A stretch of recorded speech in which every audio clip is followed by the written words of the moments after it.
Should you get an app or not? Hi, I'm Brian Pombo. Welcome back to Brian J. Pombo Live. I've worked with a lot of companies that have gone from having no app to getting an app. And the real question is, should you have an app or not? And, well, that depends. And the main question that nearly everybody I work with don't ask is the one question they need to ask, and that's why? Why do you want an app? Why do you think it will help your company? It's not that it won't or that it absolutely will. If you don't know why you want it, if you just want it because everyone else has it or that you think you should have it, you're getting it for all the wrong reasons. It's the same question I say, whether it's a social media presence, whether it's a website, anything. These are tools. These are merely tools to create something. They're tools to create an effect, to create a final result, right? That's what an app is. A mobile app is nothing more than that.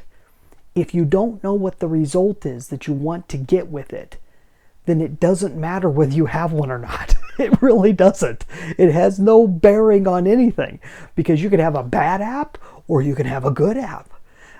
And whether it's bad or good is based solely on the results you want to get from it.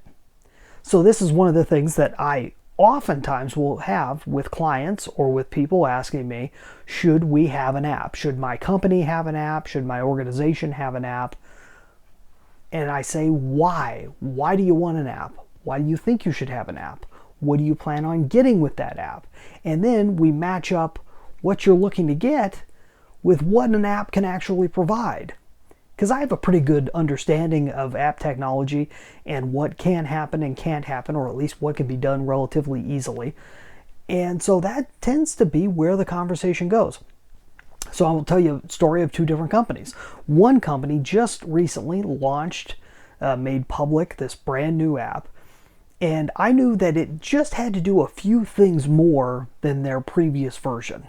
And one of the one things it had to do was just have a process of notifications on a weekly basis so that it was notifying people. If you have an app that everybody gets involved and onto, but it's easily forgotten. It's not something that they go to naturally. It's not something that they're used to going to. You have to have a process for notifications to get people to go to it on a regular basis, to build up that habit of going to the app and getting something from the app. If you don't have that it doesn't make a whole lot of sense. And that, once again, this is very circumstantial. This has a lot to do with that company and how it functions. They deal with a lot of new people on a regular basis, an ongoing flow of new people.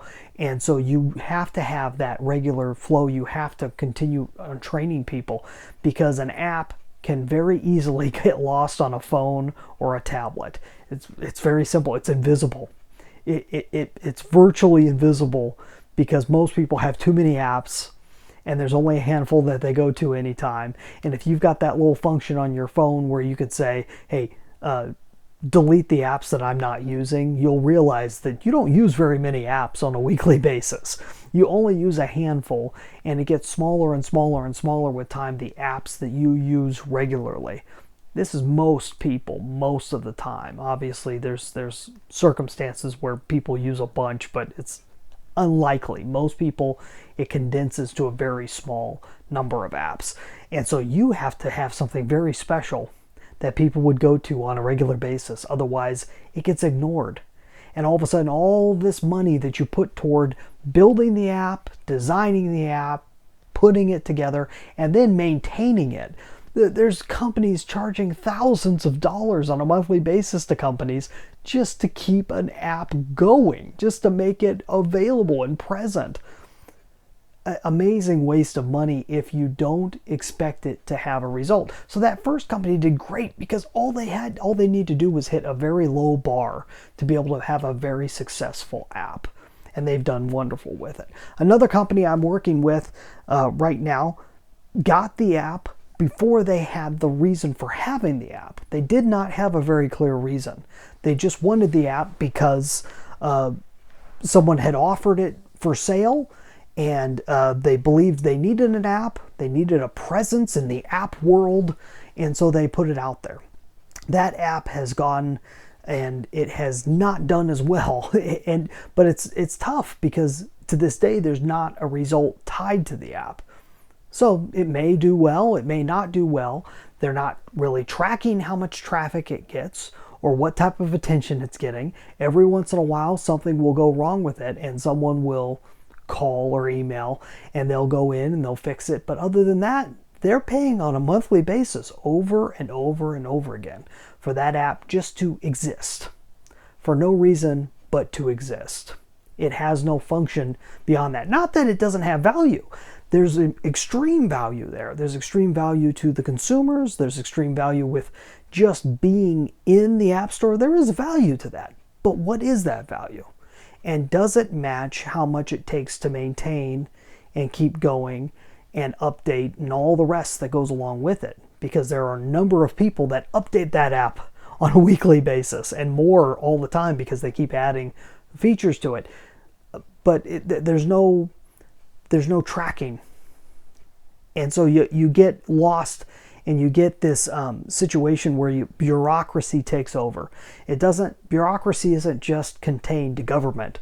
Bureaucracy happens in small businesses, in medium-sized businesses, and of course it happens in large businesses. And it happens when you lack direction, you lack result and goal orientation.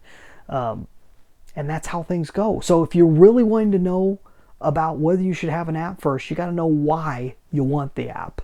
If you know why you want the app, then you can work with someone who understands the technology well enough to be able to direct you on as to whether the app is the best use of that. Maybe it is, and if it is, great, put it into place, make sure it functions, and track it to make sure it does what you want it to do.